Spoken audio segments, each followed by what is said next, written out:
रामचरितमानस में एक लाइन आती है,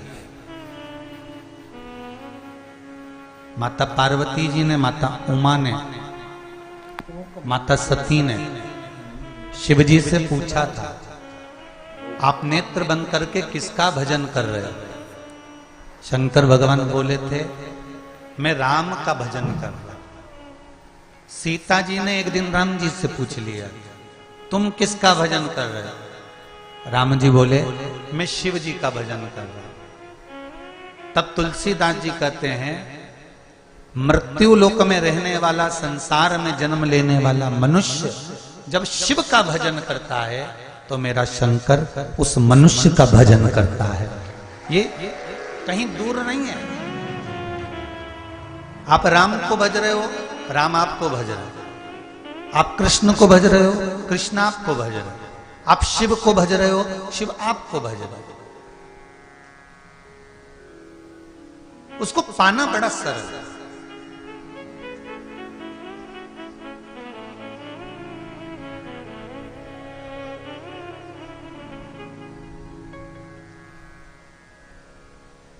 मेरे शंकर भगवान को पाने के लिए बहुत बहुत सारा कहीं वैभव दिखाने की जरूरत ही नहीं पड़ती।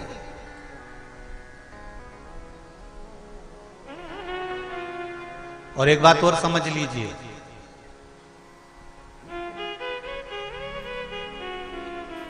शंकर भगवान को शंभू कहते हैं। शंभू का मतलब जानते हो? स्वयं भू। स्वयंभू मतलब ना तो इनका कोई माता है ना इनका कोई पिता है, ये स्वयं प्रकट है।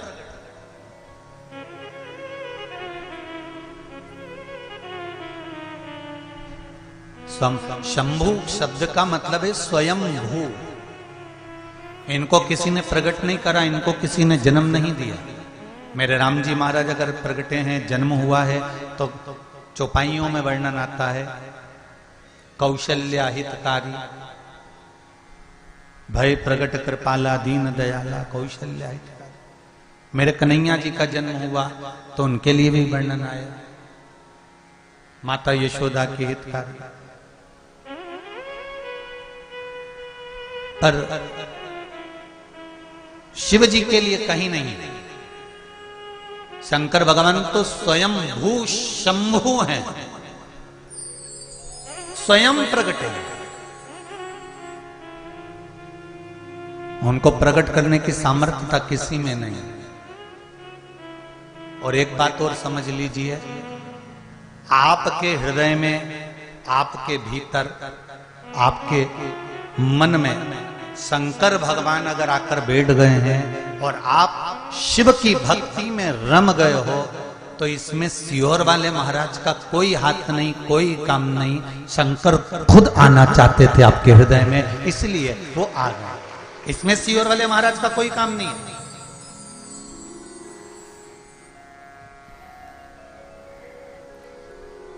आप जितनी जितनी दृढ़ता से शंकर का भजन करोगे, आप जितनी जितनी दृढ़ता से शिव की भक्ति करोगे, शंकर आपकी सुध लेंगे। लोग कहते हैं कि शंकर क्या नहीं करता। एक बात और कहूंगा मैं आप सबको, दिल से एक बार अगर उसको पुकार लिया तो ये विश्वास मानकर चलना कि तुम्हें दुखी तो नहीं देख सकता, सुख प्रदान करेगा ही, ये पक्का। दुखी नहीं देख पाएगा। उसको हम बाबा कहते हैं, उसको हम दादा कहते हैं।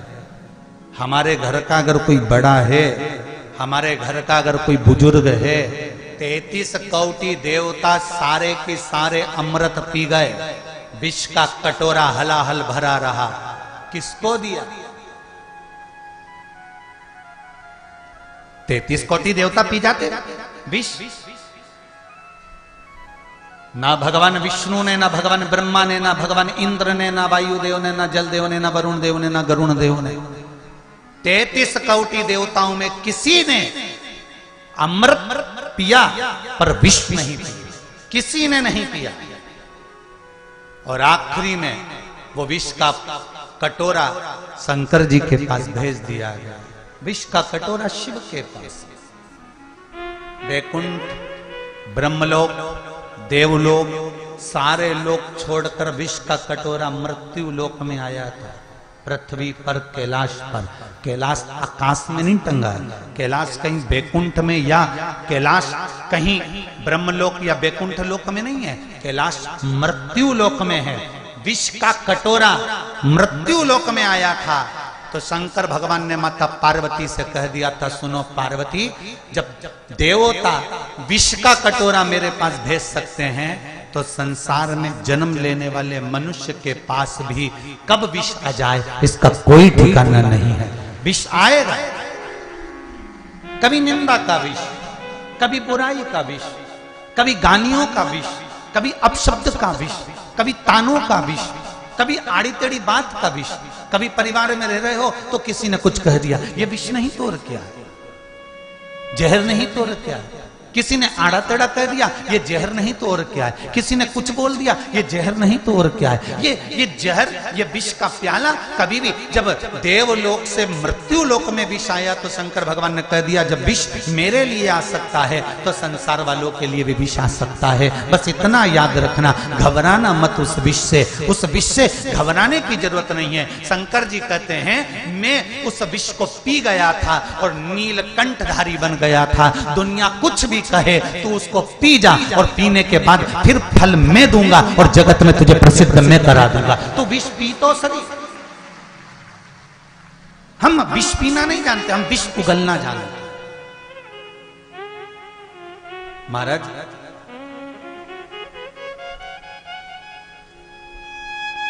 एक पक्षी होता है जिसका नाम है सारंग। नेट पे सर्च कर लेना अगर नहीं देखा वो पक्षी को।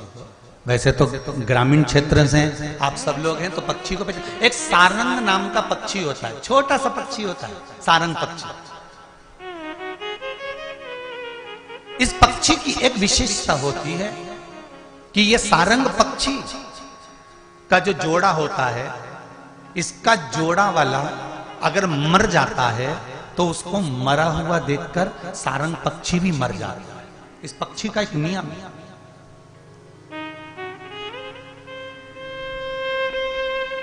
एक सारंग पक्षी होता है, वो पक्षी अपने जोड़े को, जिसके साथ में उसका जोड़ा होता है और जोड़ा अगर मर गया होता है और उसने मरे हुए जोड़े को देख लिया कि मेरा साथ वाला मर गया है, तो सारंग पक्षी भी मर जाता है।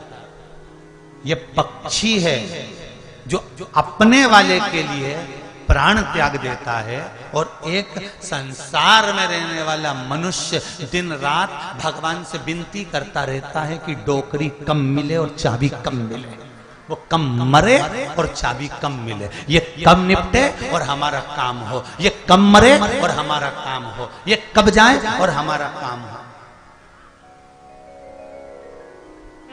इंतजार करते हैं।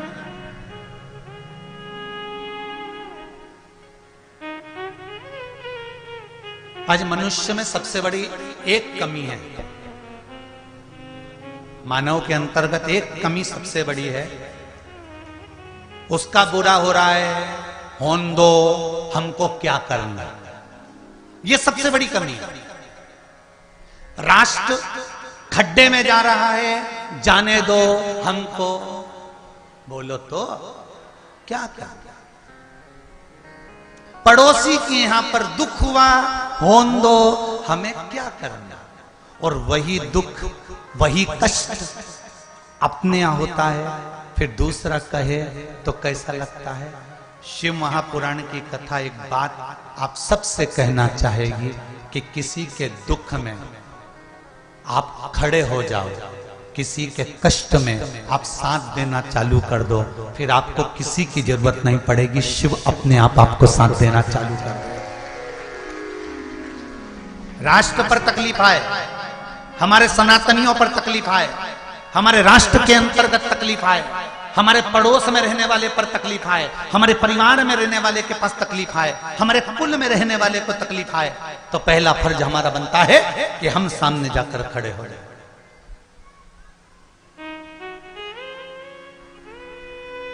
और एक बात पहले भी कही है, आज फिर इस व्यासपीठ से कहना चाहूंगा, आप स्वीकार करो तो अच्छी बात है। दान करने से पहले 50 जगह पर दान करना, दान करने से पहले ये विचार करना कि हमारे परिवार में कोई दुखी तो नहीं है। अगर परिवार में कोई दुखी है तो वो दान उस दुखी व्यक्ति के इलाज में या उसकी पढ़ाई में लगा देना। परिवार में अगर कोई दुखी नहीं हो तो अपने पड़ोसी में देखना, किसी को किसी चीज की जरूरत तो नहीं है, कहीं बच्चे पढ़ने के लिए तो नहीं बिलख रहे, कहीं भूख से तो नहीं बिलख रहे, तो दान करने से पहले उन पड़ोसियों के बच्चों का पेट भर देना। अगर पड़ोसी भी सुखी हो तो मोहल्ले में देखना कि मोहल्ले में कोई दुखी तो नहीं है, किसी को कोई कष्ट तो नहीं है। फिर मोहल्ले में अगर कोई दुखी है तो उसकी विद्या का खर्चा उठाना, उसकी बीमारी का खर्चा उठा लेना, या उसको अच्छा पेट भर के भोजन करा देना। वो भी सुखी हो तो अपनी कॉलोनी में देखिए, कॉलोनी में सुखी हैं तो अपने गांव में देखिए, गांव में सुखी हो तो अपने प्रदेश में देखिए, और प्रदेश में सुखी हो तो फिर भारत में देखिए। दान करने से पहले अपने पड़ोसी को जरूर देखना कि इसको तो दुख नहीं है, इसको तो कष्ट नहीं है, मेरा सगा भाई दुखी तो नहीं है, मेरा बहन तकलीफ में तो नहीं है, मेरे फूफा, मेरे चाचा, मेरे काका, मेरी बुआ, मेरे नाना। और ये केवल मैं एक व्यक्ति के लिए नहीं कह रहा हूं, मैं हर व्यक्ति के लिए कह रहा हूं कि पहले अपने परिवार वालों को देखो, इनका दुख। अगर बच्चे पढ़ना चाहते हैं तो पढ़ाओ, बेटियां पढ़ना चाहती हैं उनको पढ़ाओ, अगर कहीं बीमारी में पैसा लग रहा है तो लगाओ, और कहीं उसका भला हो सकता है तो करो। इसके बाद तुम्हारी मर्जी पड़े, कहीं दान, कहीं पुण्य, कहीं सत्कर्म करना। ये साहू परिवार कथा करवा रहा है, साहू परिवार कथा करवा रहा है। साहू जी बैठे हुए हैं, पूरा परिवार बैठा हुआ है। ये साहू जी का परिवार, कभी एकांत में हम चले भी जाए ना तो एक बार पूछ लेना कि सीहोर वाले महाराज ने कथा करने की दक्षिणा तो नहीं मांगी थी, कहीं एक बार पूछना जरूर इनसे कि कहीं महाराज जी ने करोड़ों में, लाखों में, धन में, वैभव में कहीं मांग तो नहीं लिया। और कई लोग कहते हैं इतना बड़ा कुबेरेश्वर धाम बन रहा है, तो कुबेरेश्वर धाम बनाने वाला मेरा देवाधिदेव महादेव है, दूसरा कोई नहीं बना सकता। सीहोर वाले महाराज की सामर्थ्यता नहीं है कि कुबेरेश्वर धाम को बना ले। वो तो शंकर आपके हृदय में बैठता है, कहीं आपके बच्चों का जॉब लग जाता है, कहीं बीमारी में पैसा लग रहा हो तो बच जाता है, कहीं बच्चे अच्छा काम करने लगते हैं, व्यापार चलने लगता है, शरीर में रोग नहीं रहता तो आपका मन कर जाता है कि मैं थोड़ा सा दान कर दूं। वो दान आपका कुबेरेश्वर महादेव में लगता है, तब कुबेरेश्वर महादेव का मंदिर का निर्माण हो रहा है। यहां किसी को नोच कर या खींच कर धन की व्यवस्था नहीं चाहिए। आप तो अपने पास में देखो, अपने परिवार में देखो, अपने कुल में देखो, जिसको जरूरत हो लगा। कौन सा सीहोर वाला महाराज छाती पे बांध के ले जाएगा? जैसे आप जाओगे वैसे ही इस शरीर को जाना है। वही राम नाम सत्य।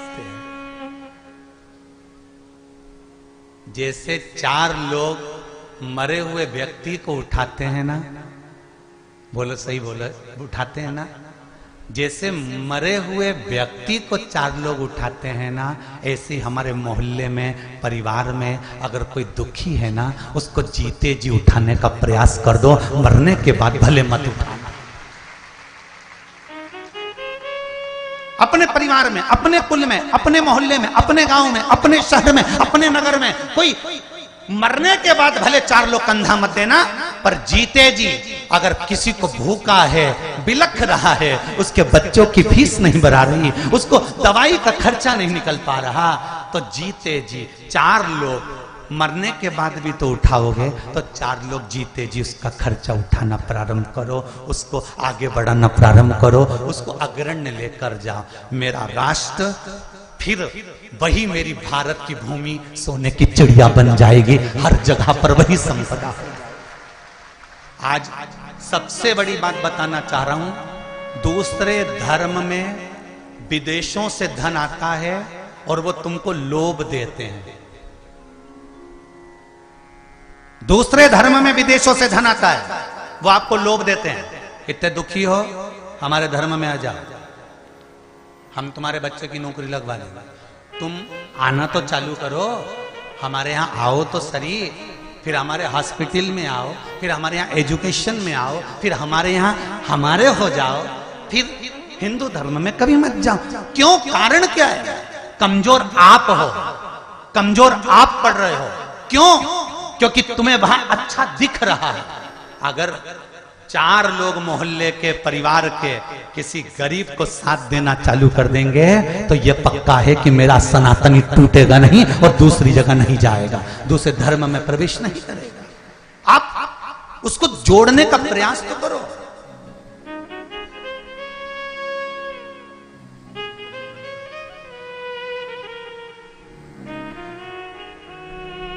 आज एक खुशी हुई सुनकर, प्रसन्नता बहुत हुई कि राजनांदगांव की पुलिस प्रशासन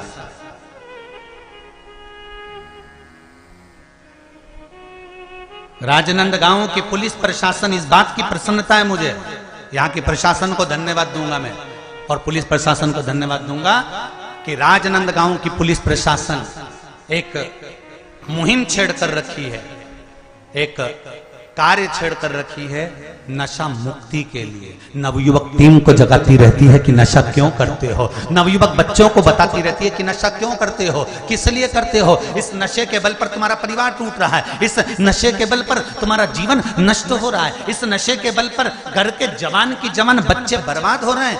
ये पुलिस प्रशासन एक मुहिम छेड़ कर रखी है।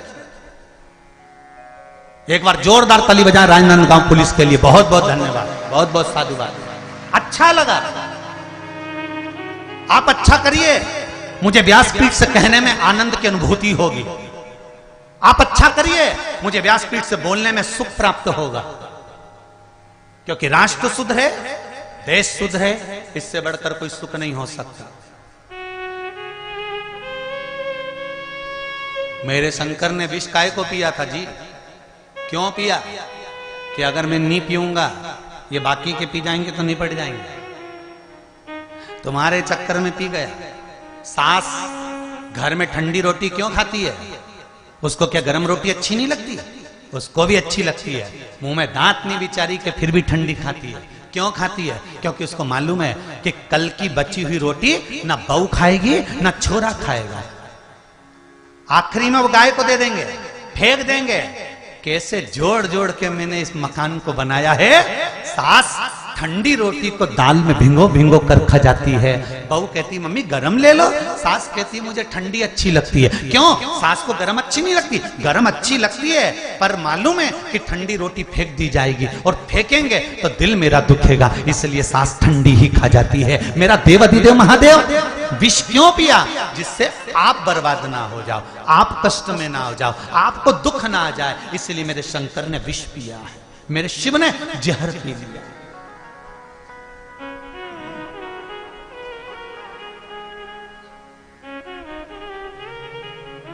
आप भजन तो करो शिव का। जहां सारे डॉक्टर फेल हो जाते हैं वहां एक डॉक्टर और है। कौन? बोलो जरा जम के। देव अधिदेव महादेव। सारे 5 से 7 डॉक्टरों ने कह दिया था कि ये बच्ची विकलांग होगी, ये बच्चा विकलांग होगा, शरीर बेकार होगा, और वो बच्चा हुआ। क्यों? क्योंकि कुंदकेश्वर महादेव का नाम ले लिया था, शिव का स्मरण कर लिया था। वो कुंदकेश्वर कोई साधारण नहीं है महाराज। माता पार्वती जी ने जब विदल और उत्पल दोनों आ रहे थे, माता पार्वती को गलत दृष्टि से देख रहे थे, तब माता ने कुंदुक का प्रहार करा था, और वो कुंदुक का प्रहार करा तो विदल और उत्पल दोनों का संहार कर दिया, और शिवजी के चरणों में जाकर वो कुंदुक गिर गया, जिसके कारण शिवजी का नाम कुंदकेश्वर पड़ गया। स्वयं भगवान शंकर ने माता पार्वती से कहा था, पार्वती जब मनुष्य रोग से ग्रसित होगा, यह मानव का शरीर जब रोगों से घिर जाएगा, तब तेरे फेंके हुए कुंदुक नाम का अगर वो स्मरण करेगा और कुंदकेश्वर का नाम लेकर 1 लोटा जल लाल चंदन मिलाकर मेरे शिवलिंग पर समर्पित करेगा, तो वो रोग से मुक्त हो जाएगा। ये कुंदकेश्वर, ये कुंदकेश्वर है, कोई साधारण नहीं है। भगवान शंकर का एक एक नाम का स्मरण करिए, भगवान शिव के एक एक नाम का स्मरण कर कर देखिए। साधु, सन्यासी, तपस्वी, साधक, उपासक जितने हैं उनका स्मरण करिए।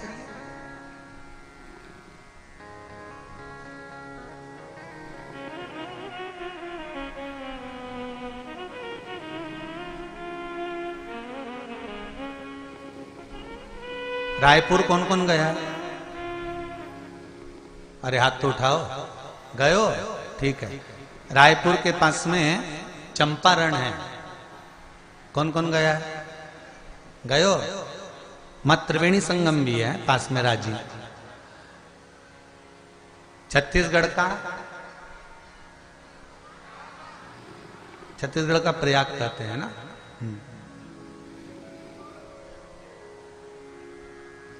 चंपारण में चंपेश्वर महादेव दर्शन किस किसने करे? जरा हाथ उठाओ। कने सभी ने?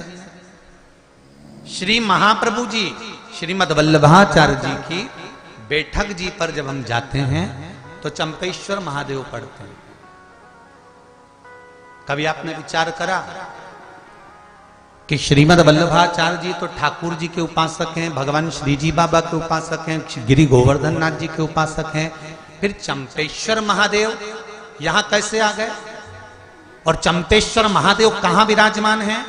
जिस वृक्ष के नीचे श्रीमद् वल्लभाचार्य जी को माता ने जन्म दिया था और वहां वो बालक पड़ा हुआ था। ज्ञात नहीं हुआ कि ये जीवित है कि मर गया। तब शंकर और पार्वती दोनों भ्रमण करते हुए जा रहे थे। बालक पर दृष्टि पड़ी।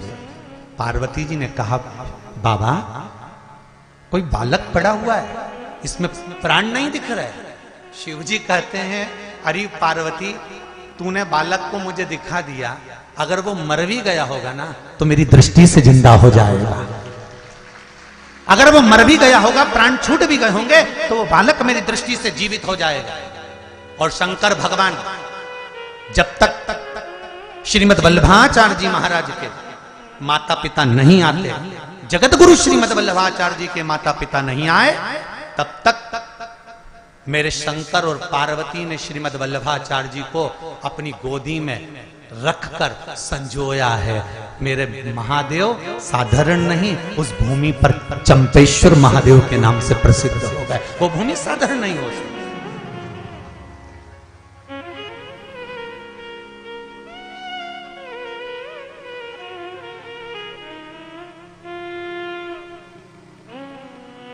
सहज क्या है?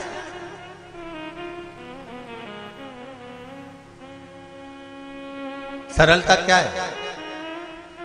कभी मौका मिले तो शिव मंदिरों का स्मरण करिए, शिवालयों का स्मरण करिए, शिवलिंगों का स्मरण करिए कि भारत की भूमि पर जो जो शिवलिंग है, वृंदावन की भूमि पर जाइए, गुप्तेश्वर महादेव मिलेंगे, गोपेश्वर महादेव मिलेंगे, भूतेश्वर महादेव मिलेंगे, चकलेश्वर महादेव मिलेंगे, यमनेश्वर महादेव मिलेंगे।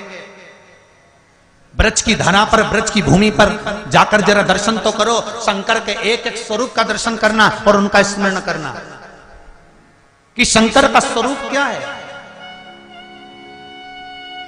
वो तो कथाओं के माध्यम से इतना समय नहीं मिल पा रहा है, नहीं तो लोगों के तो बहुत फोन आते हैं कि गुरुजी एक बार वृंदावन में कथा करिए, यहाँ पे इतने सारे शिवलिंग हैं, उनका वर्णन करिए, हम सब सुनना चाहते हैं और प्रयास करेंगे।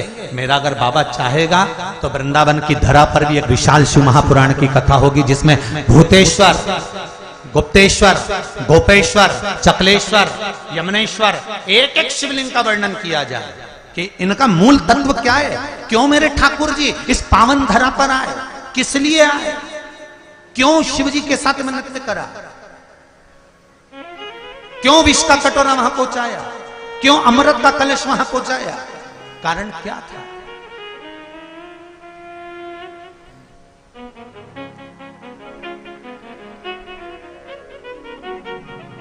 महाराज करो पशुपति व्रत, करो शिव का स्मरण। और एक बात और याद रख लो, अगर पशुपति व्रत भी नहीं कर सकते, शंकर के मंदिर के अंदर नहीं जा सकते, एक लोटा जल नहीं चढ़ा सकते, वो भी नहीं कर सकते, तो शिव के मंदिर के दरवाजे से सामने से निकल जाओ।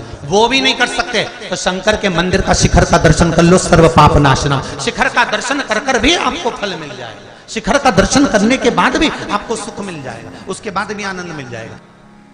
लोग कहते हैं शिव पुराण क्या देती है, आप दिल से सुनो तो सही।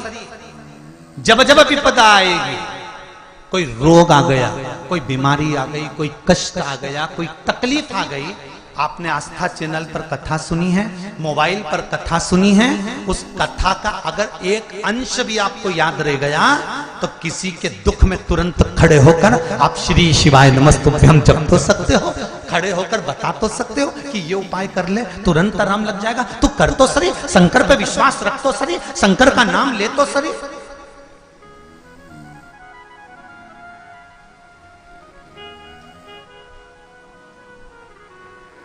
अरे भाई उसको भजो तो।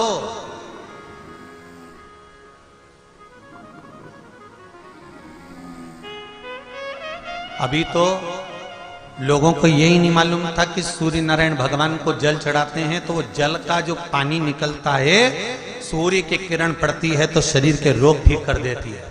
अब लोगों को जरा पानी चढ़ाना चालू तो करने दो। हॉस्पिटल में कोई बीपी और शुगर वाला नहीं जाएगा, सब घर में ही ठीक हो जाएगा। करो तो। नूतन संवत्सर नए साल से, नए वर्ष से 2 अप्रैल से नए संवत्सर से नियम बना लो, 1 बाल्टी पानी भर कर रखो, 1 तांबे का लोटा घर के पास में दरवाजे के पास रखो।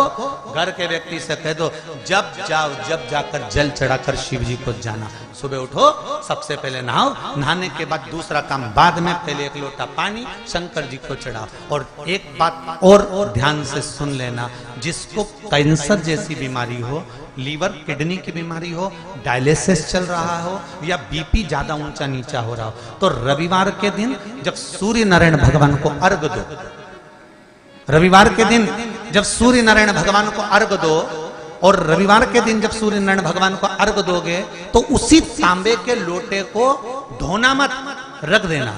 और उसी तांबे के लोटे को रविवार को सूर्य को अर्घ देकर वही तांबे के लोटे में फिर पानी भर लेना, और सोमवार के दिन उसी तांबे के लोटे से शंकर जी को जाकर जल चढ़ा देना, और उस पानी को लाकर थोड़ा सा आचमन कर लेना। बीपी और शुगर लेवल में आना प्रारंभ हो जाएगा। 2-4 हफ्ते कर देखो। सूर्य नारायण भगवान को रविवार के दिन पूजा जाता है। वैसे तो नियम से रोज जल चढ़ना चाहिए, पर अगर बीपी शुगर वाले हैं, आप रोज जल चढ़ा रहे हो तो रविवार सोमवार का ध्यान कर लेना। रविवार को चढ़ाए तो सोमवार को शिव जी को चढ़ाए, उसी तांबे के लोटे से, उसी पात्र से।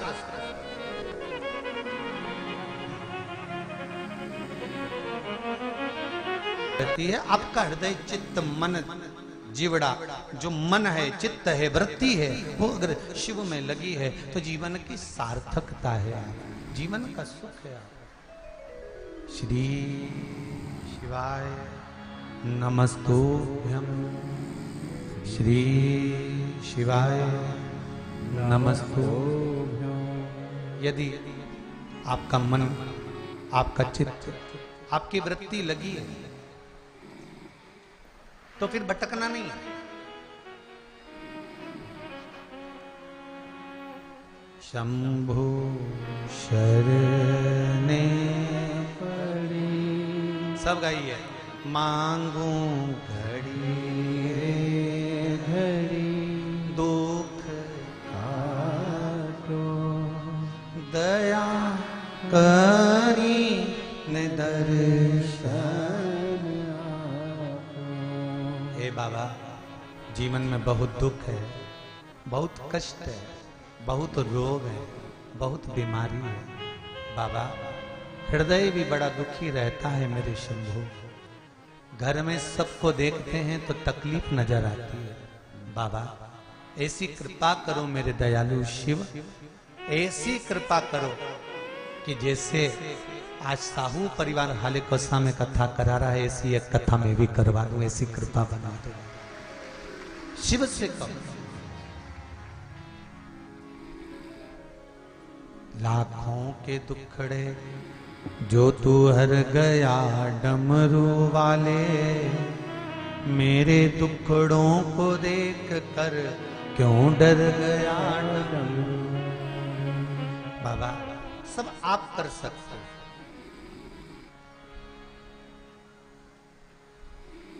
बस शिव आराधना में एक चीज और याद रखिए कि अहंकार मत आने दो। शिव पंचायत में 5 देव गणेश जी, विष्णु जी, शिव जी, दुर्गा जी और सूर्य नारायण भगवान, ब्रह्मा जी क्यों नहीं बैठ पाए? क्योंकि उनको बार बार अहंकार आ जा रहा था, बार बार अभिमान आ जा रहा था।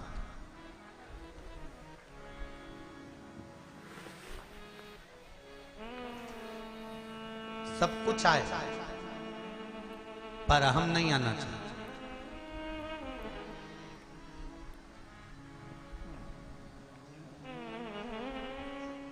सब कुछ आए पर अहंकार नहीं आना चाहिए। धन कितना भी आए, कितनी भी सत्ता, कितना भी वैभव हो जाए, अहंकार मत आने देना।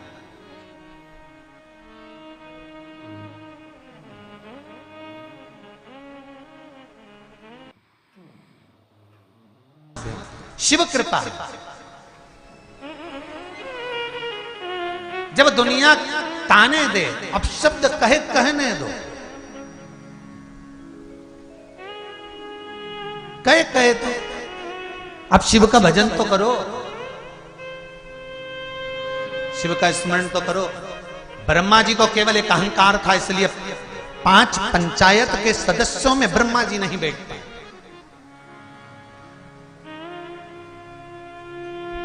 आप और हम अगर अभिमान में आ जाएंगे तो हम भी 5 सदस्यों में नहीं बैठते।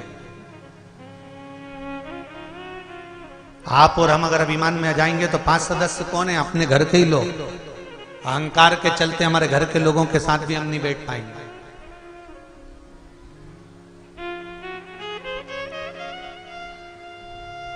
जब अभिमान टूटता है तब सुख मिलता है। महाराज, ब्रह्मा जी को अहंकार था। ब्रह्मा जी ने पूछा सूर्य नारायण भगवान से, मैंने सृष्टि का निर्माण नहीं करा तो ये सृष्टि किसने बना दी?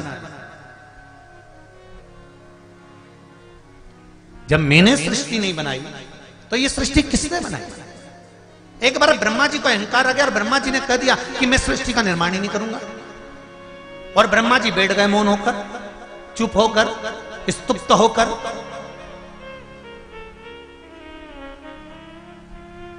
और जब मौन होकर, स्तुप्त होकर ब्रह्मा जी बैठे, सृष्टि का निर्माण बंद हो गया। सृष्टि बनाने वाला कोई नहीं था। ब्रह्मा जी चुप होकर बैठ जाते हैं। देवता घबराने लगते हैं। सृष्टि बनाएगा कौन? सृष्टि का निर्माण कौन करेगा? सृष्टि को आगे कौन बढ़ाएगा? ब्रह्मा जी तो मौन हो गए। पर अच्छे का अहंकार नहीं रहा तो ब्रह्मदेव का नहीं टूटेगा। वही हुआ। एक इंदु नाम के ब्राह्मण थे, उनके यहां कोई संतान नहीं थी। महाराज,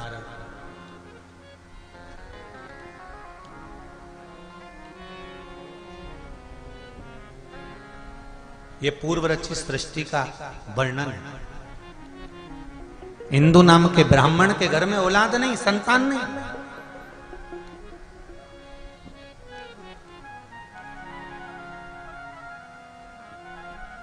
और जब संतान नहीं हुई इंदु नाम के ब्राह्मण के यहां, तब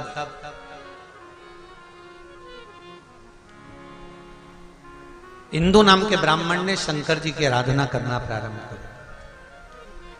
क्या करता था इंदु ब्राह्मण?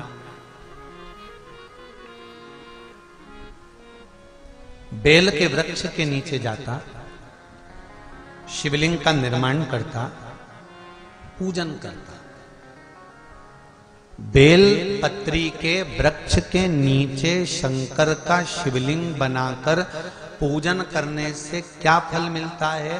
तो कहा, बेलपत्री के वृक्ष के नीचे पार्थिव शिवलिंग का निर्माण कर जब हम पूजन करते हैं, बेलपत्री के पेड़ के नीचे की ही मिट्टी को लेकर जब हम शिवलिंग बनाते हैं और बेलपत्री के पेड़ के नीचे ही जब हम पूजन करते हैं, तो बेलपत्री के वृक्ष में जितनी पत्तियां होती हैं उतने शिवलिंग के पूजन का फल हमको प्राप्त हो जाता है। सहस्त्र शिवलिंग,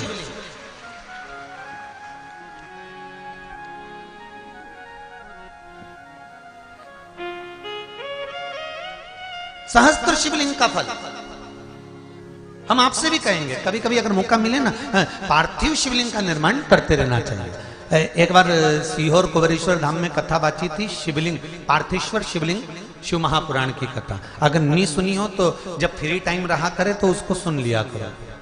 पहले बहुत सारी शिव पुराण की कथा बाची है, पार्वती, सती, उमा, गंगा।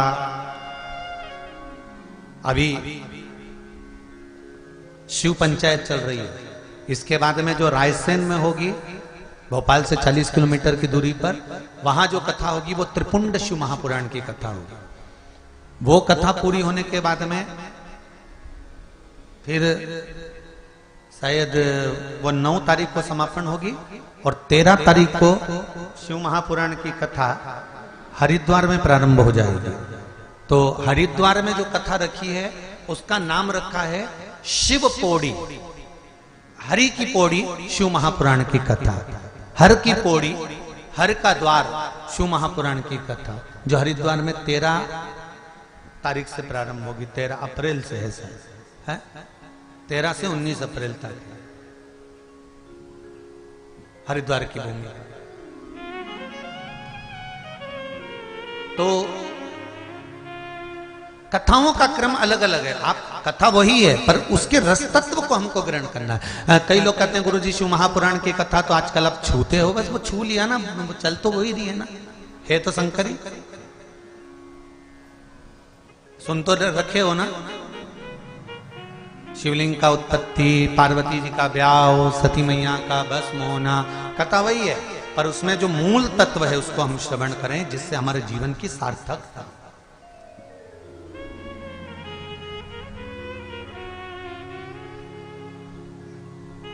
हरिद्वार में 13 अप्रैल से कथा होगी। वो ऋषिकेश रोड पर शिव कोठी है कोई, वहां उस कथा का क्रम रहेगा। हैदराबाद का कोई परिवार है वो करा रहा है। महाराज शिव कथा कह रहे हैं।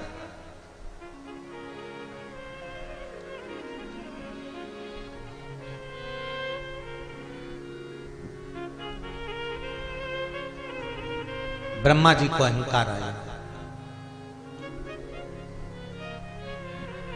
उन्होंने सृष्टि रचना का काम बंद करा।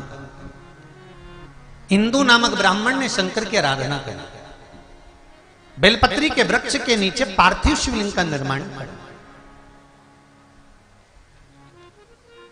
जय श्री राम। जैसे पीपल के वृक्ष के नीचे लव और कुश ने हनुमान जी को बांध दिया था। हनुमान जी एक एक पीपल के पत्ते को गिन रहे थे और राम राम बोल रहे थे।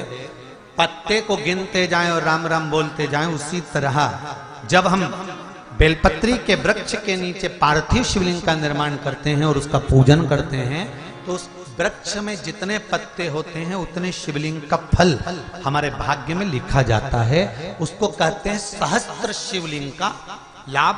हमारे पार्थिव शिवलिंग की पूजन का लाभ हमारे भाग्य के अंतर्गत हमारी किताब में लिखा जाता है। क्या आपने हजारों शिवलिंग का पूजन किया? आप में से कितने लोग हैं जो पार्थिव शिवलिंग बनाते हैं? हाथ उठाओ जरा। बनाते हो पार्थिव शिवलिंग? रोज नहीं बनाओ तो 6 महीने में एक बार बनाओ, 3 महीने में बनाओ, 2 महीने में बनाओ, महीने में बनाओ, नहीं बने तो श्रावण महीने में बनाओ। पर पार्थिव शिवलिंग का निर्माण करना चाहिए, भले साल में एक बार करो पर करो।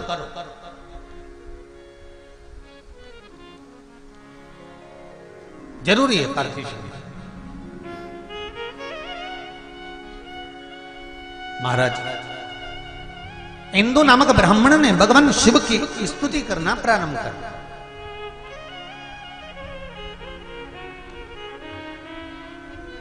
हाँ, ये हरिद्वार की जो कथा है वो शिव फार्म, हरिद्वार में जो कथा होगी 13 अप्रैल से 19 अप्रैल तक आस्था चैनल पर आएगी। वो 1 बजे से 4 बजे तक शिव फार्म भूपत वाला रोड, हरिद्वार। और कथा करवाना है मर्दा परिवार हैदराबाद से। ये लोग कथा करा रहे हैं। एक बार जोरदार ताली बजाएं मर्दा परिवार हैदराबाद वालों के लिए, जिन्होंने हरिद्वार की पावन धरा पर कथा रखी। शिव कथा कर रहे। ब्रह्मा जी सृष्टि की रचना नहीं कर रहे। हिंदू ब्राह्मण एक लोटा जल का लेकर जाता है, बेलपत्री के वृक्ष के नीचे पार्थिव शिवलिंग का निर्माण करता है, पूजन करता है, उसका विसर्जन करता है। शिव जी प्रसन्न हो गए, मांग तुझे क्या चाहिए। पार्थिव शिवलिंग जब सांसारिक मनुष्य अपने हाथों से निर्माण करता है ना, स्वयं पार्थिव शिवलिंग का निर्माण किसी दूसरे से नहीं करवाना चाहिए। आजकल पार्थिव शिवलिंग का निर्माण नई नई डिजाइन से लोग करने लगे, ये अलग बात है, परंतु नियम पार्थिव शिवलिंग का जो नियम है, आजकल तो लोग भगवान का मुख बनाते हैं या वो अन्य स्वरूप बनाते हैं, पर पार्थिव शिवलिंग का जो निर्माण का विधान है, आप जैसा ब्रह्मा और विष्णु ने शिवलिंग प्रकट करा था, बस वैसा ही वैसा शिवलिंग भगवान शंकर का प्रकट कर लीजिए, वैसा कि वैसे ही शिवलिंग का निर्माण कर लीजिए। और शिवलिंग का निर्माण आप स्वयं अपने हाथों से करिए। क्यों? क्योंकि लिंग पुराण के अंतर्गत आता है, जब सांसारिक मनुष्य अपने हाथों से किसी ब्राह्मण के साक्षी में बैठकर स्वयं यजमान जब शिवलिंग का निर्माण करता है, तो उसके हाथ की अगर कोई रेखा बेकार भी है तो शिवलिंग को बनाते बनाते वो रेखा सुधर जाती है। वो रेखा का निर्माण अगर गलत भी हो गया है तो वो सवर जाता है।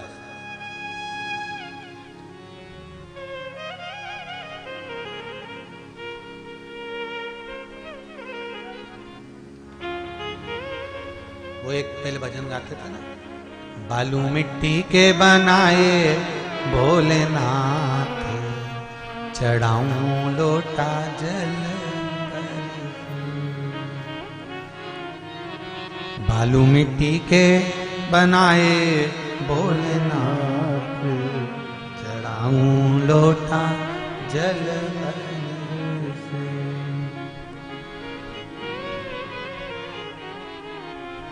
एक वर तुम देना भोले, अखंड सौभाग्य हो जाऊं।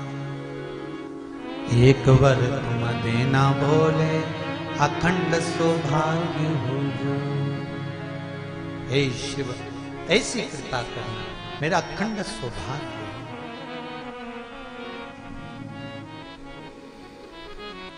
दूजा वर ये देना भोले, गोदी लाल खिलाऊं। दूजा वर ये देना भोले, गोदी लाल खिलाऊं। मेरे बाबा, दूसरा वर ये देना पार्थिव शिवलिंग के निर्माण से कि मेरी गोदी में लाल हो।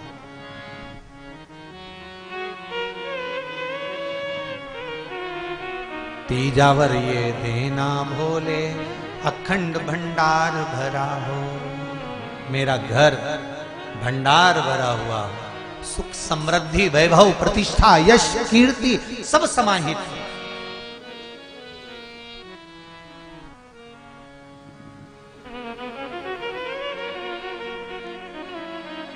बहुत अच्छे अच्छे शिवलिंग का निर्माण होता है, पर निवेदन करेगी व्यास की, आप अपने हाथों से शिवलिंग का निर्माण करिए। जब शिवलिंग थोड़ा सा आप बना दो और आपसे सही ना बने, तब जो विद्वान ब्राह्मण आपके पास में बैठे हों, कर्मकांडी ब्राह्मण बैठे हों, उनसे कहो, गुरुजी मैंने बना दिया, मेरे से जैसा बना, अब आप इसको सही कर दीजिए। फिर ब्राह्मण देवता उस शिवलिंग को श्रेष्ठ कर दे।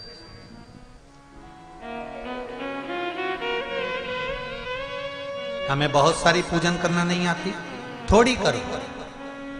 और ये मत सोचो कि गलत हो जाएगी तो भगवान रूठ जाएंगे। नहीं नहीं नहीं नहीं, भगवान तो रूठते ही नहीं। ये कर्माबाई का चरित्र कितना सुंदर कहता है। कर्माबाई जी को आज माता कर्मा जी की जयंती है। आप सभी को माँ कर्मा जयंती की बहुत बहुत बधाई हो।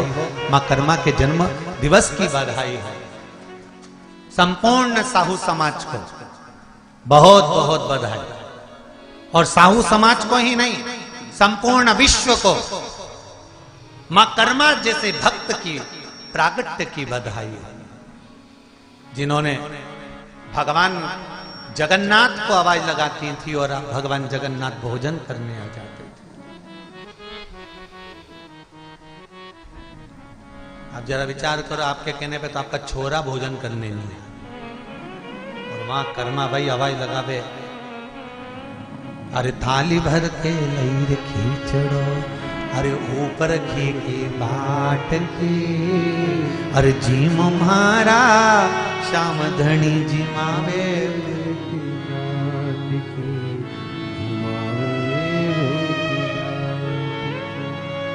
ये जो कर्माबाई का स्वरूप दर्शन कर रहे हो, ये कर्माबाई का जगन्नाथपुरी का स्वरूप है। कर्माबाई का असली स्वरूप कैसा था? जब वो गांव में रहती थी, पिता रामनाथ जी, कर्माबाई 2 चोटी करती थी, लंबा लंबा चोटी, लहंगा 36 कली का, चोली, सिर पे एक छोटी सी चूनर डाल के रहती थी कर्माबाई, माथे पर एक बिंदी, होठों पर लाली थी कर्माबाई, कानों में छोटे से पिताजी ने बुंदे लाकर दे दी तो वो पहनी थी कर्माबाई, गले में तुलसी की माला पड़ी थी कर्माबाई के, छोटी सी 6 वर्ष की कन्या। और बाबा कहते हैं, माँ कहती है, सुन हम खेत जा रहे हैं, काम बहुत सारा पड़ा हुआ है, घर में ठाकुर जी की सेवा है। इतने बड़े लड्डू गोपाल थे, लड्डू गोपाल मतलब आगे बैठे ना, ऐसे लड्डू गोपाल, छोटे से कन्हैया, और तू सुन इनकी सेवा कर देना, और सेवा कर कर इनको भोग धरा देना। हाँ, और बाबा और माँ चले गए। कर्माबाई 6 साल की, इसको तो भोजन बनाना आता नहीं था। अब 6 साल की लड़की कितना भोजन बनाए? माँ को देखा था इसमें भोजन बनाते हुए कि माँ खिचड़ी अच्छी बनाती थी, पर उसको खिचड़ी बनाना भी नहीं आता था। उसने सोचा खिचड़ी कैसे बनाए। माँ एक बर्तन रखती थी, बर्तन में पानी डालती थी, चावल डालती थी, दाल डालती थी, नॉन मिर्ची डालती थी, खिचड़ी बनाती थी। कर्माबाई ने भी एक इतना बड़ा बर्तन रख दिया, उसमें 1 कटोरी चावल डाल दिया, 1 बाल्टी पानी, चावल 1 कटोरी, बाल्टी भर के पानी, थोड़ा नमक, थोड़ी मिर्ची, और कर्माबाई भगोने को हिलाने लगी, चूल्हे पे रख के हिलाते हिलाते हिलाते हिलाते दोपहर हो गई, पर कर्माबाई की खिचड़ी नहीं बनी, क्योंकि वो खिचड़ी की जगह चावल का माड़ तैयार हो गया, कपड़े कलप देने वाला झोलिया तैयार। कर्माबाई ने देखा खिचड़ी नहीं बनी। कर्माबाई गई पड़ोस वाली काकी के पास में, काकी बाबा और मैया तो बाहर गए, खिचड़ी कैसे बनाते हैं? काकी ने कहा 2 गिलास पानी डालो, थोड़ा 1 कटोरी चावल, जिसको नहीं आती हो खिचड़ी बनाना लिख लो, 2 गिलास पानी, 1 कटोरी चावल, आधी कटोरी दाल, थोड़ा नून, थोड़ी मिर्ची, धीमी आंच में रख के उसको पका ले। कर्माबाई ने पकाया, खिचड़ी तैयार हो गई। दोपहर के 2 बज गए कर्माबाई को बनाते बनाते। इसने तुरंत खिचड़ी को थाली में उंडेला, उंडेलने के बाद उसमें गुड़ की खोड़ी रख दी, घी की बाटकी बीच में रख दी, और थाली ले जाकर भगवान के सामने रख दी। और भगवान से कर्माबाई क्या बोली? हे मेरे ठाकुर, जल्दी जल्दी खा ले, जितनी भूख तुझे लग रही है उससे ज्यादा मुझे लग रही है। ठाकुर बाबा बोल कर गए हैं भोग लगा देना, मैया कह कर गई है भोग लगा देना, इसलिए तेरे सामने धरी है। तू जी में तो जद में जीमू, मानो ना कोई लाट की, और जीम मारा श्याम धनी जीमावे। हाथ जोड़ के बैठ गई, जल्दी जीम लेना हो। भगवान के आगे हाथ जोड़ के बैठी, जैसे ही हाथ जोड़ के बैठी इतने में तो जो पीतल की मूर्ति थी भगवान की पाषाण की, उसमें से भगवान ये 6 साल की, वो 4 साल का प्रकट हो गया। 4 साल के मेरे ठाकुर प्रकट हो गए, और 4 वर्ष के भगवान कृष्ण सामने आके बैठ गए। और जो कर्माबाई ने आंख खोली, खोलते से ही देखा, और देखते से भुकुटियों से पूछा। भगवान भी भुकुटी हिला रहे, कर्माबाई भी भुकुटी हिला रही। इतने में कर्माबाई ने हाथ जोड़ के पूछा, ईमानदारी से बोल दे तू कौन है? भगवान बोले, कर्मा मैं तेरा द्वारकानाथ, मैं तेरा सांवरिया सेठ, मैं तेरा श्याम, मैं तेरा कृष्ण। ओहो सांवरिया सेठ द्वारकाधीश कृष्ण सांवरिया हो। धन्य धन्य।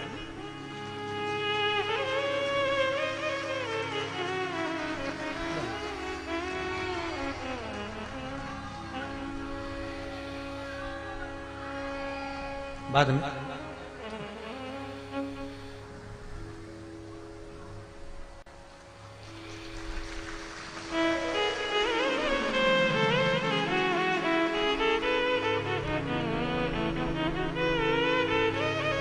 अब कर्मा भाई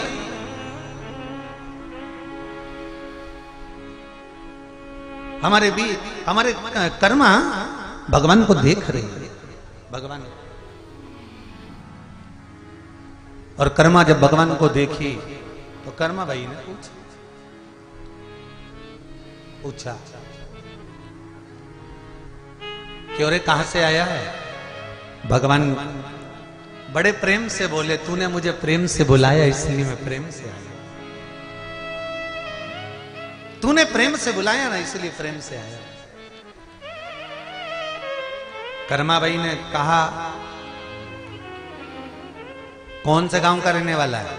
भगवान बोले मैं और गांव का, मैं तो ब्रज का रहने वाला हूं। अच्छा क्या नाम है तेरा? कृष्ण। अच्छा अपने आप को कृष्ण कहता है, तेरे को शर्म नहीं आती है? भगवान बोले मेरा नाम कृष्ण है तो कृष्ण नहीं कहूंगा। काय के लिए आया है? भगवान बोले भोजन करने हम, खिचड़ी बहुत जोरदार बनी है। कर्मा भाई ने कहा तूने तो खाई नहीं, तुझे कैसे मालूम कि अच्छी बनी? जब तूने खिचड़ी खाई नहीं तो तुझे कैसे मालूम? तुझे पता कैसे खिचड़ी कैसी बनी? नहीं नहीं नहीं। कर्मा मुझे तो पाना है। अब कर्मा भाई दो प्रश्न भगवान कृष्ण के सामने रख दिए। कर्मा भाई ने कहा सुन, अगर तू कृष्ण है, तू ही मेरा भगवान है, तो मैं तुझसे दो प्रश्न करूंगी, दोनों के उत्तर सही दे दे तो मैं तुझे खिचड़ी खाने दूंगी। ठीक है। कर्मा भाई ने पहला प्रश्न किया, तेरे पिताजी का नाम बता। अब भगवान कृष्ण ने मन में सोचा बताओ इसको मेरे पिताजी का नाम ही नहीं मालूम। भगवान कृष्ण ने कहा मेरे पिताजी का नाम तो वसुदेव जी है। कर्मा भाई ने कब तो उठ के खड़े हो जाए, तुझे इतना ही नहीं मालूम कि भगवान कृष्ण के पिता तो नंद बाबा है। भगवान कृष्ण ने अपना माथा ठोका, कहा दो बाप के चक्कर में पड़ा। अगर आज बाप एक होता तो खिचड़ी तो मिल जाती। अब कर्मा भाई ने दूसरा प्रश्न करा, तेरी मैया का नाम बता दे, मां का नाम बोल। तो कर्मा भाई जैसी पूछी तो भगवान कृष्ण को लगा कि पिताजी का नाम जब नंद बाबा बताया ना तो मैया का नाम यशोदा बताया होगा, जो पक्का है। तो भगवान बोले मेरी मैया का नाम तो यशोदा है। इतने में कर्मा भाई बोली अब तो उठी जा, पूरा ही उड़ जा। तो कर्मा भाई ने पूछा वो क्यों? भगवान कृष्ण पूछे वो क्यों? कर्मा भाई बोली तुझे इतना नहीं मालूम कि भगवान कृष्ण तो देवकी के जाए थे। भगवान कृष्ण ने मन में सोचा ये कौन रिश्तेदारी बताता, पिताजी बता दिए नंद बाबा, मां बता दी देव, खिचड़ी बीच में लटक गई। अब खिचड़ी का क्या करें? भगवान कहने लगे अच्छा मैं जाता हूं। कर्मा भाई बोली रुक जा अब जीम ले। अच्छा ये कर्मा भाई ने हाथ से खिचड़ी के दो हिस्से कर दिए, इधर भी घी, इधर भी घी, इधर भी गुड़, इधर भी गुड़। ये तेरा ये मेरा, तू पहले खा ले। भगवान कहने लगे मैं खा तो लूंगा पर थोड़ा सा पर्दा कर दे। कर्मा भाई बोली अच्छा पूरा खा जाएगा चोटे, मेरे को मालूम है तुझे, तू पूरा खाने वाला है। भगवान बोले नहीं खाऊंगा, मैं मेरा ही खाऊंगा, तू पर्दा तो कर। कर्मा भाई बोली हमारे यहाँ पर्दा ही नहीं है। तब पर्दो भूल गई सांवरिया, पर्दो फेर लगायो जी, और घांगरिया की ओट बैठ कर शाम खींचड़ो आयो जी। 36 कली का लहंगा की ओट कर्मा भाई ने कर दी और भगवान से कहा तुझे सौगंध है, तू तेरा ही खाना। भगवान भी मन में सोचे ये सब मेरा ही बना, मैं मेरा ही खाऊंगा। भगवान खुद का हिस्सा तो खाने लगे बड़े बड़े हाथ में भरकर। कर्मा भाई लहंगे की ओट हटाकर देख रही थी तो भगवान ने देखा कर्मा तू मुझे देख रही, मैं नहीं खा रहा। कर्मा भाई बोली मैं नहीं देखूं पर तू तेरा ही खाना, तेरे पिता की सौगंध है। भगवान मन में सोचे अब तो मैं मेरा ही खाऊंगा। अब भगवान खुद का हिस्सा तो खा गए, कर्माबाई का जो हिस्सा था क्योंकि बना तो भगवान के लिए ही था, भगवान उसको भी खा गए। आखिरी का पूरी थाली पोंछ के और भगवान हाथ में भरकर बस खाने ही वाले थे। वो तो कर्माबाई का भाग्य अच्छा था, उसने देख लिया और हाथ पकड़ लिया, कलुए पूरा खा गया, रख नीचे। भगवान के झूठा खाएगी कर्मा, कर्मा के मैं झूठा खा जाऊंगी तू तो नीचे रख। अब ये हाथ मुंह के पास ले जाए भगवान और कर्मा भाई खींचती जाए, कर्मा इधर खींचे भगवान उधर खींचे। इतने में कर्मा भाई ने देखा ये ऐसे ताबे नहीं आएगा, कर्मा भाई हाथ पकड़ के पीछे गई और भगवान के गले में बैया डाली और भगवान का हाथ पकड़कर कर्मा भाई ने भगवान का हाथ अपने मुख में रख लिया, खुद खा गई भगवान के हाथ से। भक्ति हो तो कर्मा जैसी, सांवरियो घर आवे लो, सोहन लाल लोहा कर प्रभु को हर्ष हर्ष गुण गावे लो। ऐसी कर्म, ऐसी कर्म।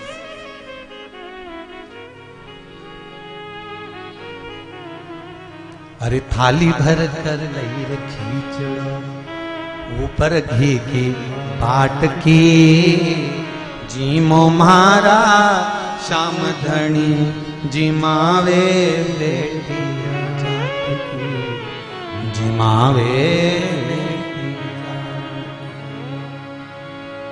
थाली भर कर खिचड़ा रखा है, खाए। आप सभी को, संपूर्ण राष्ट्रवासियों को, संपूर्ण सनातनियों को मां कर्माबाई के जन्म दिवस की बहुत बहुत बधाइयां हैं। बहुत बहुत भाग्यशाली हो आप सब। मां कर्मा के जन्म दिवस का आनंद, ब्रह्मदेव का अहंकार तोड़ने के लिए महाराज भगवान ने इंदु के घर में, भगवान शिव कहते हैं इंदु तुमने ये बेलपत्री के वृक्ष के नीचे इस सुंदर शिवलिंग का निर्माण करा है, और निर्माण करा, इस शिवलिंग का पूजन किया। इस शिवलिंग का मैं तुम्हें वर देता हूं, तुम्हारे यहाँ एक नहीं 10 पुत्र होंगे। और इंदु के घर में 10 पुत्र हुए। ब्रह्मा जी का अभिमान तोड़ने के लिए शंकर भगवान ने 10 पुत्र दे दिए। वो 10 पुत्र जब बड़े होने लगे तो इंदु पिता के प्राण छूट गए। बेटों ने विचार करा अपने पिता के लिए क्या करा जाए। तब बेटों ने विचार करा अपने पिता के लिए क्या करा जाए। तब अपने पिता के लिए, उनका नाम चलाने के लिए इन 10 ने 10 सृष्टि का निर्माण कर दिया। अब जरा विचार करिए, ब्रह्मा जी सूर्य देवता से पूछ रहे हैं कि ये सृष्टि किसने बनाई, तो सूर्य देवता कहते हैं कि जब ब्रह्मदेव आपने सृष्टि नहीं बनाई तो ये 10 सृष्टियां अलग अलग बनी हैं, ये इंदु ब्राह्मण के पुत्रों ने बनाई। ब्रह्मा जी का अभिमान, ब्रह्मदेव का अहंकार टूट गया। और महाराज अहंकार में 3 गए, धन वैभव और वंश, ना मानो तो देख लो रावण कौरव और कंस। अभिमतता में चले गए। ब्रह्मदेव का अभिमान, इसलिए शिव पंचायत में 5 देवताओं में ब्रह्मा नहीं है, ब्रह्मदेव नहीं है। पहले नंबर पर कौन है, बोलते जाओ। गणेश जी, दूसरे पर भगवान विष्णु, तीसरे पर भगवान शंकर, चौथे पर मां दुर्गा और 5वें पर भगवान सूर्य नारायण। शिव पंचायत के ये 5 देव।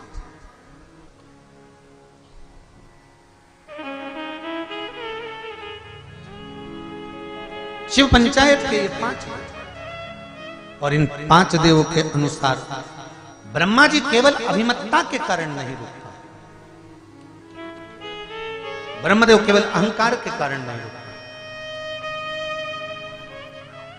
महाराज भगवान शिव जब कृपा करते हैं, दया करते हैं, ब्रह्मा तो केवल एक सृष्टि का निर्माण करे हैं, तो ब्रह्मदेव के मन में आ गया कि मैंने एक सृष्टि का निर्माण करा। पर शंकर के जो भक्त होते हैं, शिव के जो उपासक होते हैं, वो ना जाने कितनी सृष्टि का निर्माण कर देते हैं, ये मालूम नहीं कर पाते।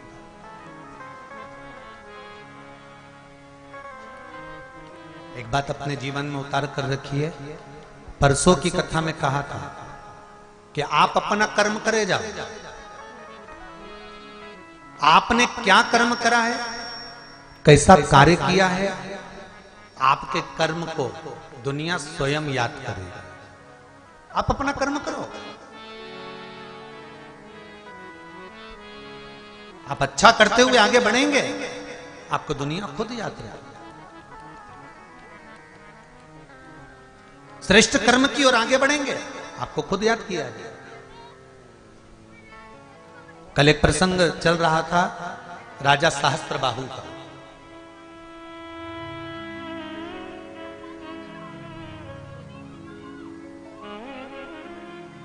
जिस राजा सहस्त्रबाहु ने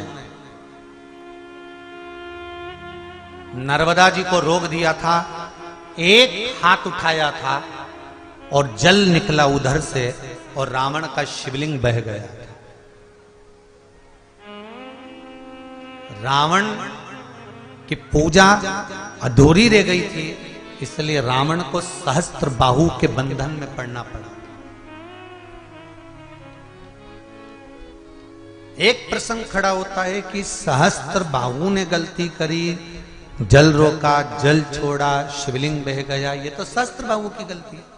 शिव महापुराण कहती है, जब कोई धर्म के लिए आगे बढ़े, सत्कर्म के लिए आगे बढ़े, नेक कर्म के लिए आगे बढ़े, हमारे सनातनी धर्म को जब अग्रणता का भाव लेकर जाए, कोई सनातन धर्म को अग्रणता की ओर लेकर जाए, कोई धर्म की ध्वजा को आगे बढ़ाकर लेकर जाए, तो शिव महापुराण की कथा कहती है कि प्रयास करना आप कि बन सके तो उसको आगे बढ़ाने का प्रयास करना, रोकने का नहीं। सहस्त्रबाहु ने रोकने का प्रयास, सहस्त्रबाहु ने एक गलती कर दी कि नर्मदा जी के जल को रोककर एक हाथ उठाया और हजारों हाथ में से एक हाथ उठाकर नर्मदा का जल उधर से भेज दिया जहां पर शिवलिंग रखा हुआ था। रावण का शिवलिंग पानी में बह गया। रावण को तो भोगना पड़ा कि सहस्त्रबाहु के बंधन में पड़ना पड़ा, पर सहस्त्रबाहु को क्या भोगना पड़ा, तो वो भी शिव पुराण कहती है। वो भी शिव पुराण कह रही है कि रावण जब लंका अधिपति रावण चले गया, तब जमदग्नि जो वन में निवास कर रहे थे, वहीं से सहस्त्रबाहु जा रहे थे। जमदग्नि जी ने सहस्त्रबाहु का सम्मान किया, उनको खूब खिलाया पिलाया, आदर सम्मान सत्कार दिया। तो सहस्त्रबाहु के मन में आया, इतना सारा राजसी ठाट इस जंगल में कहां से आया? तो मालूम पड़ा कि यह कामधेनु ने दिया। कामधेनु स्वयं सहस्त्रबाहु मांगने लगे, जमदग्नि जी ने नहीं दिया। आखिरी में जमदग्नि जी से कामधेनु सहस्त्रबाहु छुड़ा कर ले गए। थोड़ी देर बाद परशुराम जी आ गया। परशुराम जी ने आकर पूछा, क्या बात है पिताजी, आप मौन क्यों हो, आप चुप क्यों बैठे हो?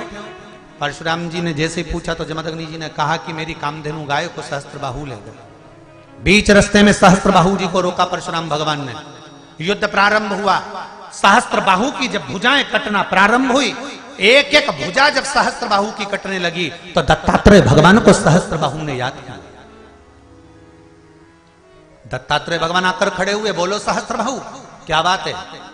सहस्त्रबाहु कहने लगे, मैंने आपकी आराधना करी है, पर एक बात तो बताओ, इतनी भुजाएं मुझे मिली है, आज मेरी भुजाएं क्यों कट रही है?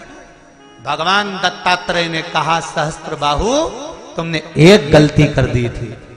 जब रावण शिव की पूजन कर रहा था, उसकी पूजन पूरी नहीं हुई थी और तुमने जल का वेग छोड़कर शिवलिंग को पानी में विसर्जन कर दिया था।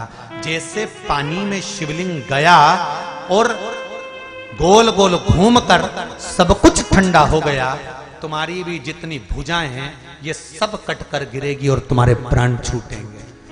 शिव महापुराण की कथा कहती है शंकर की कोई आराधना करे, पूजन करे, पार्थिव शिवलिंग का स्मरण करे या शिव मंदिर में पूजन करे, निवेदन है बन सके साथ दीजिए, नहीं बन सके तो हाथ जोड़कर चल दीजिए, पर विघ्न नहीं डालना, हमें विघ्न नहीं डालना। सहस्त्र बाहुओं की भुजा कटने लगी, बहुत अंत में प्राण छूट गए।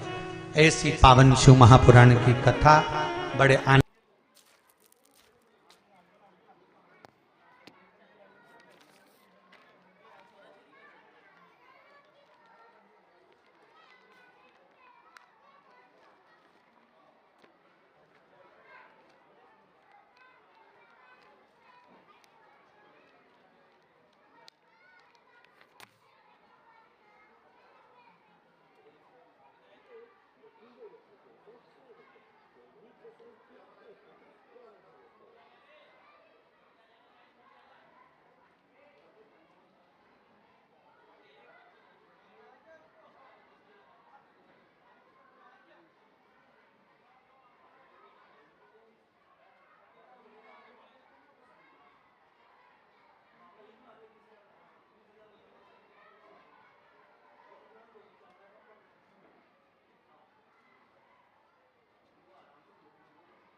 तपेगा गाना में तो वहाँ ऐसे कमरों बना रहा ना गुरुवारा को मंदिर तो 2-3 का पार्टी ने आगा महीने ये सिंबे ढाल दो मार हाँ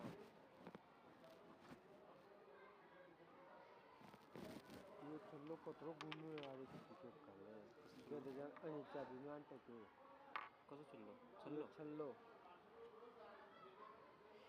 घणो चलिए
मैंने तो आखिर नहीं देखी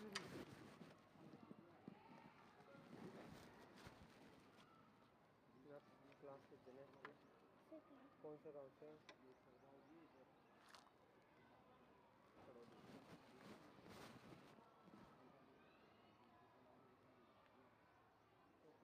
क्या हो पापा को मामा जी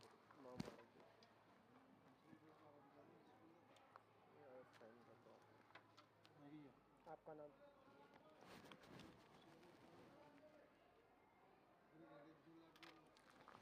तो प्रश्न है सारा फोन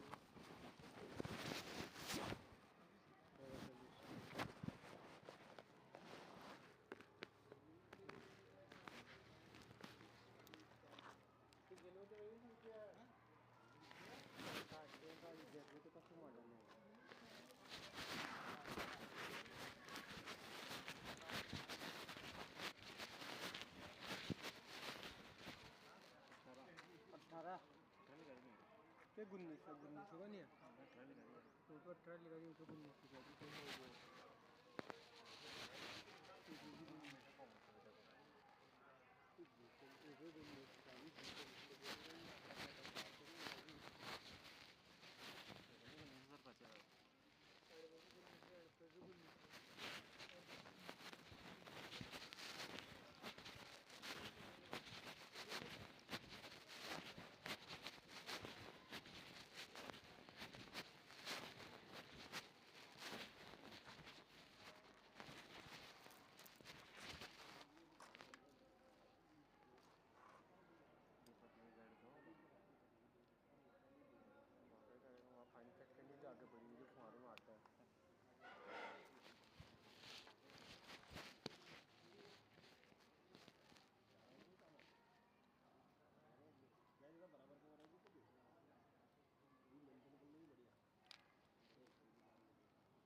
कहीं नहीं जा रहे थे यहीं की है।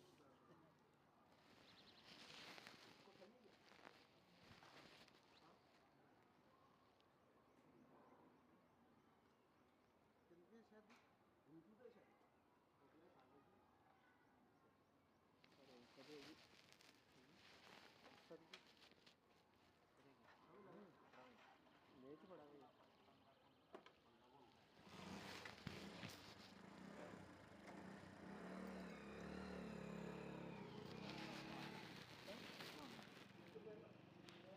हाँ देखिए उन्होंने 15 को लगा क्या बोल रहे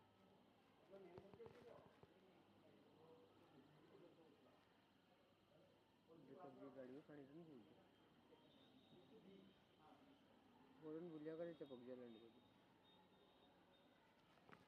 अब ऑस्टर की गाड़ियाँ पड़ा दो तो या कणकों बोल लगे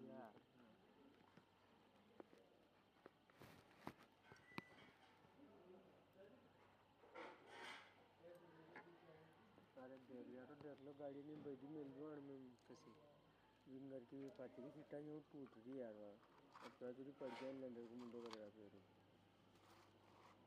क्या को धरना हैं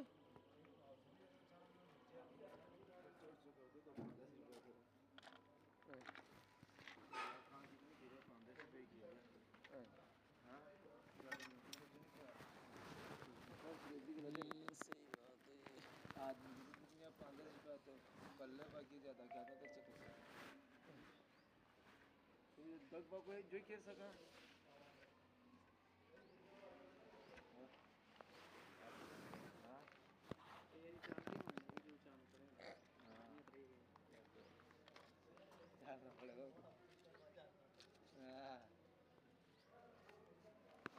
मंडा की तैयारी लाड़ी बेरा होती है लो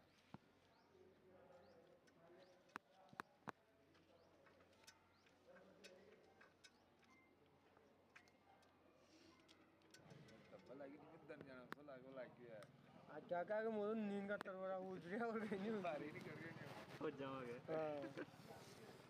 बरसात में क्यों सब्जी मांग ले मन मांगो भूख कम है जब लाइट टिफिन सब्जी पड़ी है जो वाले तो मैंने मगू में कल कहाँ खाना चल रहे एक डेढ़ रोटी मैंने कर ली सब्जी नहीं दिनेश जी कहाँ गया दिनेश जी रायपुर के नहीं होटल नहीं गया था अब होटल में बंद हो गई जो पे स्टार्ट में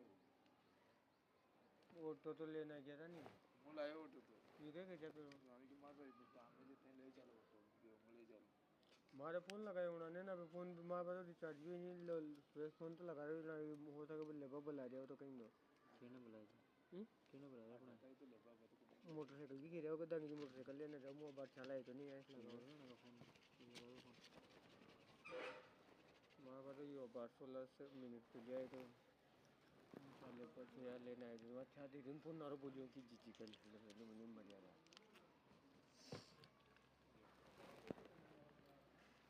और तुम लगा जो आने के बेटी चेंज कर जो घर जाएगी तो काग तो छूट गया को प्लस कौन लूजे नहीं होता जो वैसे छूट गया जो हमारे हाथ पे जो बंद होगी जो फिर स्टार्ट नहीं होगी गिरा बेटी चेंज करा लाया कहाँ हो रही स्टार्ट कहीं लब्बा आ गए दूर बना बोल तो बोलो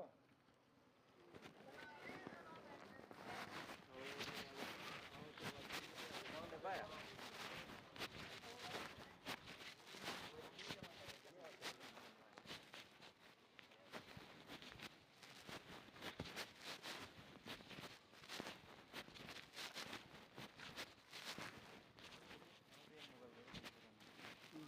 मोबाइल तो है ये जाना अम्मा काम कोई हो पड़ेगा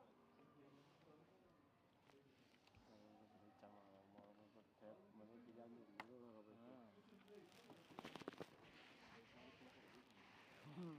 आप तो हो देगा भाई सब पानी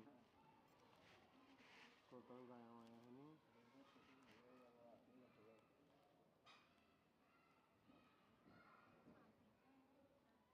एक अधिक होती वो तो मेल लगा देने चला गया कहाँ पड़ी यहाँ पे मुगल पानी मत बुबड़ा चुरा अब क्या 500 रुपये की तापी होगा तू मोटी का ले गई तो वहाँ तो कम रिवर में ड्रम खान के तो घणो हो जाए 1000 लीटर में ड्रम में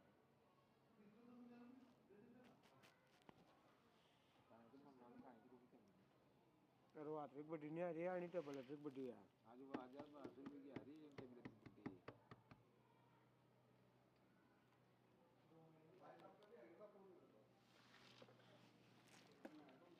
हजार पर ऐसे किया तो 5 जना तो 200 रुपये दे दी भी जो है कौन सी कम तो नहीं पीते जैसे को माता का जान केगा तेरे तड़कले पानी पी जदी पैसा वसूलेगा तो